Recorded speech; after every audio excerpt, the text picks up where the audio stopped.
Karena setiap buka itu jadinya kesel, sedih. Karena kebetulan cut loss-nya kan lumayan tuh. Itu sekitar 30-40% dari total modal.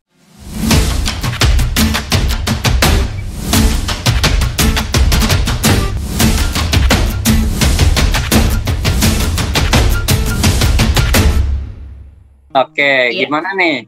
Sebenarnya Corina ini siapa sih gitu? Kemudian Corina ini bergerak di bidang apa? Boleh Corina silakan memperkenalkan diri terlebih dahulu.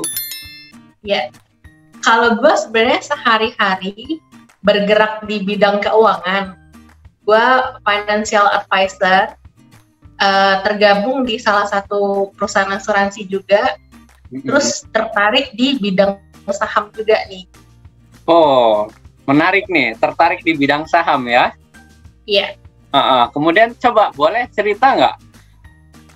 Kenapa tertarik ke dunia saham? Kemudian kenal saham itu dari mana sih asalnya? Oh iya, dulu kan kebetulan gue kuliahnya di keuangan ya, manajemen keuangan. Cuma waktu itu belum tertarik tuh belajar tentang saham. Jadi udah lulus kuliah, udah kerja, waktu itu nggak sengaja lihat ada kayak iklan gitu lah ya di Bursa Efek cabang Palembang. Kan gue di Palembang nih. Dia adain sekolah pasar modal. Waktu itu sebulan sekali. Nah, jadi dari situ gue ikut tuh. Waktu itu 2 hari. Semuanya disediain tuh. Dari ruangan, materi, makan, snack. Pokoknya semuanya disediain. Gue sempet takjub tuh, ternyata ada ya Bursa Efek ngadain kelas yang menurut gue lumayan keren ya. Gitu awalnya. Jadi senang dengan dunia keuangan, kemudian beralihlah intip-intip ke saham gitu ya? Iya. Oke. Kemudian coba cerita pengalaman Corina sendiri, gimana sih main saham, pengalamannya selama ini? Kalau gue sih kebetulan karena kemarin bisa dibilang kurang belajar ya, jadi pada saat 2018 itu udah selesai sekolah pasar modal, kan langsung bisa bikin rekening dana nasabah tuh, RDN. Jadi begitu selesai, gue nggak ada tuh waktu itu belajar teknikal, cuma lihat fundamental secara keseluruhan aja. Jadi gue join di banyak grup, cuma grupnya grup yang salah kebetulan. Dia grup-grup dia grup-grup stock pick yang bisa dibilang saham-saham terliner ya. Jadi dia nanti kasih setiap hari rekomendasi saham ini, buy di sini, jual di sini, yang gitu-gitu. Nah, gue ada kelas grup, baik dari yang gratis sampai yang waktu itu gue bayar 1 juta seminggu kalau nggak salah. Wah, belajar ya, untuk belajar di saham gitu ya, sampai segitunya ya. Cuma karena kemarin ikut-ikutan, jadi kebanyakan sih banyak lumayan cut loss. Sampai waktu itu gue nggak berani lihat porto, itu hampir 2 tahun. Wah, lama banget nih. Iya. Ini kenapa nih, kok bisa sampai segitu? Kenapa kok nggak lihat portofolionya sendiri gitu, sampai selama itu? Karena setiap buka itu jadinya kesel, sedih. Karena kebetulan cut loss-nya kan lumayan tuh. Itu sekitar 30-40% dari total modal. Nah, gue baru lihat lagi itu di Maret 2021 ini. Maret 2021 gue mulai benahin tuh porto-porto. Cuma gue mulai lihat lagi IHSG segala macam itu pas awal-awal corona, di awal tahun 2020. Itu kebetulan karena kan di kerjaan gue kan berhubungan sama unit investasi tuh. Jadi mau gak mau kan gue harus update tuh untuk perkembangan dana si nasabah segala macem. Jadinya mulai tuh gue lihat lagi. Oke, berarti pengalaman menarik ya, 2 tahun ikut salah grup, kemudian mengalami loss profitnya banyak sekali gitu ya, sampai tadi berapa kalau nggak salah 30-40% ya dari modal ya, sampai segitunya ya. Nah terus efeknya berimbas kepada ya psikologi tradingnya kamu ya, jadinya takut untuk memulai lagi melihat sahamnya begitu ya, sampai 2 tahun itu. Oke. Nah terus untuk kamu sendiri nih, pengalaman kamu nih, suka duka dari bermain saham ini gimana sih menurut kamu, pengalaman secara pribadi? Kalau dukanya pasti lihat porto minus, banyak cut loss. Nah kalau sukanya di grup kan kita biasa ketemu banyak temen tuh, sharing di grup. Termasuk kan kita berdua kenal kan dari grup saham kan waktu itu kan. Betul, iya. Nah, jadinya banyak nambah temen. Berarti dari grup itu suka dukanya banyak sekali juga ya.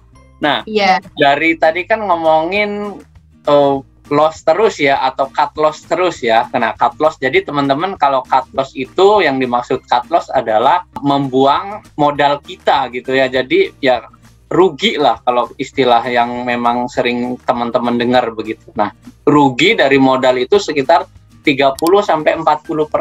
Pertanyaannya, di saham itu selama ini pernah untung nggak gitu? Nah, apakah memang saham ini bisa menjanjikan nih buat para teman-teman pemula yang memang mungkin belum mengenal saham? Apakah masih takut-takut nih? Karena banyak cerita juga kan selama ini, kalau di saham tuh, wah nanti ada teman saya juga nih untung sampai sekian persen, kemudian ada modalnya habis di saham. Nah, pertanyaannya, apakah selalu rugi terus atau gimana nih? Kebetulan kalau aku pernah paling besar itu untung 20-30% dari modal. Itu setelah kemarin aku beraniin cut loss, akhirnya aku mengakui kesalahan, aku cut loss, aku ganti ke saham yang menurut aku ada potensi untuk mengembalikan loss itu. Berarti dengan mengakui kesalahan sendiri, kemudian berani untuk cut loss gitu ya. Nah, inilah yang memang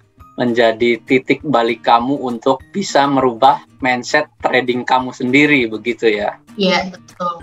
Nah, kemudian dari sini nih, kita mengambil pelajaran yang memang penting juga ya. Nah, teknik-teknik apa sih sebenarnya yang memang penting untuk bagi para teman-teman pemula di sini ya, terutama ya. Saya ingin belajar saham, tapi nggak tahu caranya untuk mencari cuan itu dari saham itu gimana. Tekniknya apa sih yang sederhana dulu gitu? Paling nggak kalau menurut aku ya, kita harus belajar technical dasar. Oke. Resistance, trendline. Kebetulan teman kita ini kan YouTube-nya tentang itu kan, bisa dilihat tuh. Ya, betul.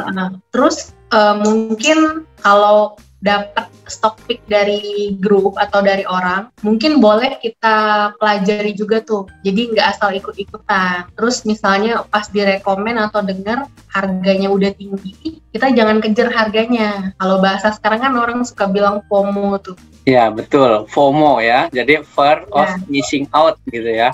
Jadi berhubung udah naik tinggi, kemudian nggak mau ketinggalan nih untuk membeli sahamnya, maka dia cepat-cepat ambillah saham. Ternyata ketika udah naik tinggi, malah turun itu saham, gitu ya. Iya, betul.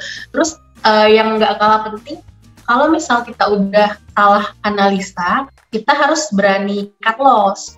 Oke, harus berani cut loss. Kuncinya itu, ketika sudah merah portofolionya, cut loss lah. Kenapa tuh? Kok harus cut loss? Kenapa? Coba jelasin ke teman-teman yang lainnya. Mungkin kalau kita analogiin sama kita dagang barang ya, katakanlah dulu baju merek apa A misalnya yang lagi tren, kita beli tuh. Lalu berjalannya waktu, ternyata tren itu ganti. Bisa jadi ganti model atau gimana. Nah, sebagai penjual kan kita harus ambil langkah tuh, atau barangnya di diskon.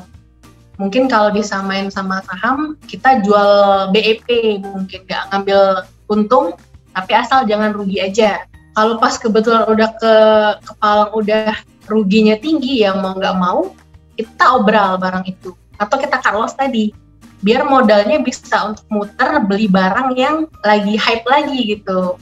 Oke, jadi intinya cut loss itu jual rugi begitu ya. Yang penting bisa untuk memutarkan modal kita yang kita punya untuk mendapatkan keuntungan kembali begitu ya. Iya, betul. Oke, itu sangat menarik sekali itu teman-teman. Ketika kita memang ingin belajar saham, ya memang kita harus belajar juga untuk merelakan modal kita itu ketika memang barang itu sudah tidak laku, kita harus jual rugi begitu. Nah, dari situlah kita belajar namanya psikologi trading juga ya, begitu.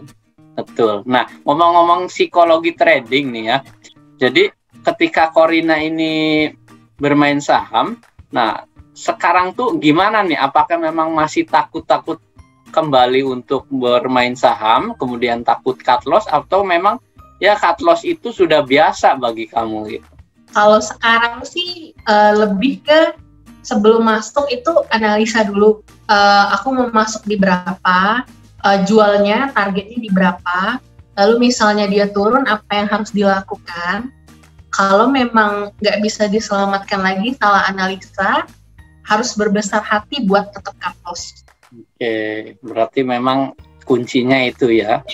Terus tadi kan Corina bilang harus masuk di harga berapa, kemudian targetnya itu di harga berapa. Nah, ini pertanyaan yang sering dipertanyakan juga bagi teman-teman pemula, pasti cara mencari tahu untuk harganya itu yang pas untuk masuk itu bagaimana begitu?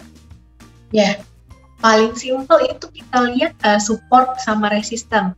Support sama resisten ya? Iya, yang paling dasar. Lalu kita juga lihat saham itu dia downtrend atau uptrend. Downtrend atau uptrend gitu ya? Ya. Oke. Nah, selanjutnya gimana cara mencari saham ini bagus atau emiten ini atau perusahaan ini bagus gitu, mungkin dari news atau dari berita apa begitu, gimana tuh? Ya, kalau aku dari berita ya, misalnya kayak contoh sekarang lagi COVID, pemerintah memperlakukan PPKM. Nah, dari keputusan itu tadi hubungannya sama pasar modal sama saham nih apa nih? Nah, jadi kan PPKM nih, orang-orang kan otomatis nggak boleh keluar rumah kalau nggak penting-penting banget. Nah, biasanya aku cari tahu tuh sektor apa yang mungkin bisa diuntungkan dari PPKM ini. Nah, which is kan kemungkinan sektor healthcare sama teknologi pasti. Yeah. Karena kan sekarang banyak online, semuanya online. Oke, jadi kita harus bisa juga namanya melihat berita gitu ya, dari berita-berita di TV, internet gitu, banyak juga kan di situ. Iya, Clubhouse, segala macam, YouTube kan. Betul. Nah, jadi kesimpulannya gimana nih? Nah, poin penting dari yang kita bahas di sini yaitu saya mencatat ada beberapa hal ya. Yang pertama itu teman-teman pemula atau memang teman-teman yang memang sudah terjun di dunia saham itu harus belajar namanya technical analysis yang dasar begitu ya. Nah, itu penting. Kenapa? Karena kita harus bisa menentukan support dan resistennya. Kemudian yang kedua itu jangan FOMO atau jangan mengejar saham yang sudah naik tinggi begitu ya, yang sudah memang satu hari bisa naik 25% begitu. Nah, teman-teman tergiur tuh di situ, maka teman-teman juga akan ngikut untuk membelinya. Nah, selanjutnya adalah hal penting juga yaitu harus berani cut loss. Bener ya, berani cut loss atau berani jual rugi barang kita yang memang kita sudah punya begitu ya. Kemudian selanjutnya harus bisa mencari berita tentang saham atau perusahaan, seperti contohnya ketika lagi PPKM seperti ini, saham-saham apa sih yang diuntungkan gitu kan, saham-saham apa sih yang memang lagi bagus, yang memang kita bisa beli dan kita bisa mendapatkan keuntungan gitu dari news ini.